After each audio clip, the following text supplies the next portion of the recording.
Sir, a question yan. Yes, you must meet her. റാമിന്റെ അമ്മ ഒരു prostitute ആണെങ്കിൽ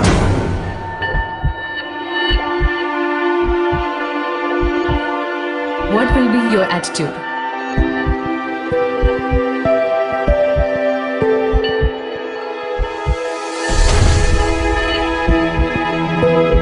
yes ma'am, ഞാൻ ആൻസർ ചെയ്യാം.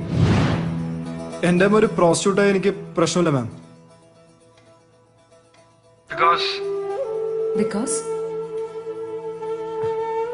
എനിക്കറിയാം എൻ്റെ അമ്മയെ. എൻ്റെ അമ്മയുടെ ക്ലയന്റ് ഉറപ്പായിട്ടും എൻ്റെ അച്ഛൻ മാത്രമായിരിക്കും. പിന്നെ ഒരു കാര്യം കൂടി ഉണ്ട് മാഡം. അത് പറഞ്ഞാൽ ഒരുപക്ഷെ എനിക്ക് ജോലി കിട്ടില്ലായിരിക്കും. പക്ഷെ പറയാതിരിക്കാൻ വയ്യ മാഡം. ഈ ചോദ്യം ഉണ്ടാക്കേണ്ട നമ്മുടെ കാര്യം എനിക്കറിയില്ല കേട്ടോ.